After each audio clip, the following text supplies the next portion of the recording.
केंद्रीय सांस्कृतिक मंत्री गजेंद्र सिंह शेखावत ने आज एक दिवसीय दौरे पर भीलवाड़ा आए थे। उन्होंने इस दौरान सीताराम सत्संग भवन ट्रस्ट की ओर से महात्मा गांधी चिकित्सालय परिसर में नवनिर्मित धर्मशाला का उद्घाटन किया। केंद्रीय मंत्री गजेंद्र सिंह शेखावत इसके बाद प्रेस वार्ता करते हुए राष्ट्रीय कांग्रेस कमेटी के अध्यक्ष मल्लिकार्जुन खड़गे के बयान पर पलटवार करते हुए कहा कि जब सरकार मुआवजा घोषित कर दिया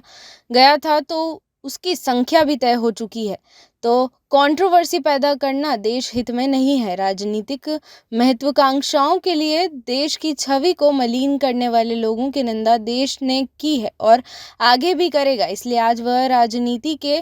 हाशिए पर जाकर खड़े हुए हैं। शेखावत ने राजस्थान विधानसभा में प्रदेश कांग्रेस कमेटी के अध्यक्ष गोविंद सिंह डोटासरा द्वारा केंद्र सरकार द्वारा अपने 2 बजट में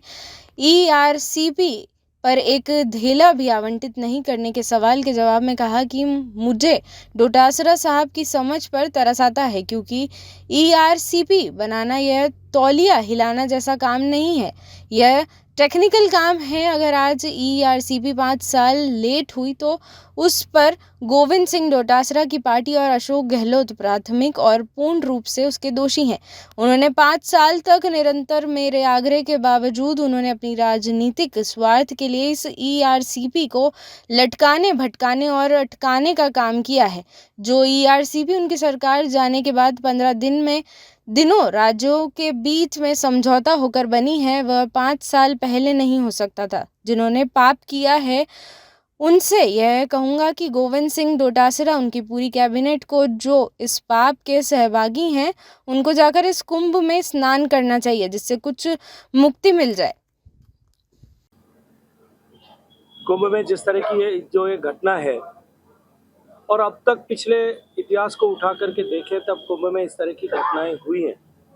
वो निश्चित रूप से कुंभ की धवल चांदनी के ऊपर काले दाग की तरह होती है। उन सारे मृतकों के प्रति संवेदना व्यक्त करते हुए भविष्य के आयोजनों में इस तरह की घटना दुर्घटना न हो, उसके लिए हम सबको सबक लेने की आवश्यकता है, न कि ये राजनीति का विषय है। विपक्ष का पिछले 10 साल का इतिहास उठा करके देखिए, हर एक ऐसे अवसर पर जब भारतवासी गर्व कर सके तब तक उन्होंने ऐसे अवसर को मलिन करने के लिए काम किया। एक घटना को तूल देकर के अपने राजनीतिक लाभ के लिए इस तरह की संख्याओं का विवाद खड़ा करना, मुझे लगता है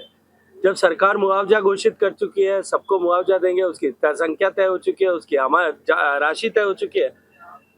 अननेसेसरी जो है कंट्रोवर्सी पैदा करना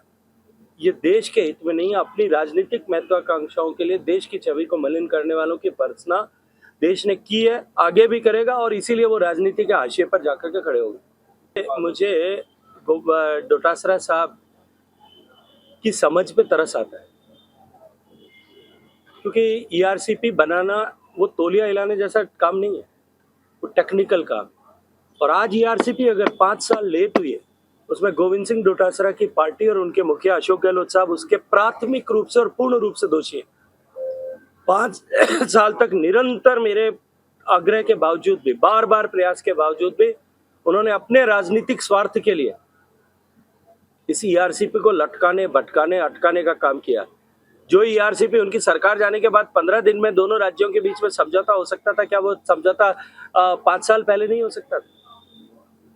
जिन्होंने पाप किया है, मैं तो ये कहूंगा कि गोविंद सिंह डोटासरा साहब को और उनकी पूरी कैबिनेट को, जो इस पाप के सहभागी थे, उनको जाकर के इस कुंभ में स्नान करना चाहिए, कुछ मुक्ति मिल जाएगी। देखिए, दिल्ली की जनता ने आम आदमी पार्टी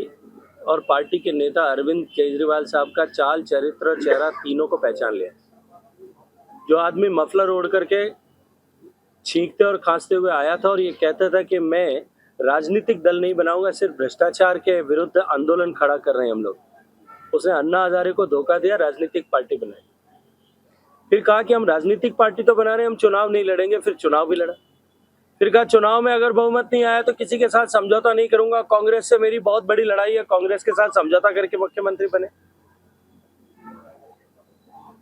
और जो ईमानदारी का चोगा पहन करके आए थे, उन्होंने घोटाले पर घोटाले करके दिल्ली को भ्रष्टाचार की प्रयोगशाला बना दिया। दिल्ली की जनता पहचान चुकी है, जान चुकी है और अब की बार संपूर्ण सफाया आम आदमी पार्टी का होने वाला है। ये जो बयान आ रहे हैं ये बौखलाहट और खिसियाट के चलते हुए आ रहे हैं। जो मुझे लगता है राजस्थान असेंबली के विषय पर जहाँ कानून आने वाला है मुझे टिप्पणी करना उचित नहीं है, लेकिन मैं इतना अवश्य कहूँगा कि भारत में लोभ, लालच और दबाव, इन तीनों के माध्यम से अगर धर्मांतरण होता है तो उसके लिए देश में हर सनातनी को, हर भारतवासी को, चाहे वो किसी भी धार्मिक आस्था से जो है वो सरोकार रखता होगा, किसी भी पूजा पद्धति से सरोकार रखता होगा, किसी भी मंदिर, मस्जिद या गिरजाघर में जाता होगा, उसको इसका विरोध करना चाहिए और इसके आने वाले कानून का स्वागत करना चाहिए।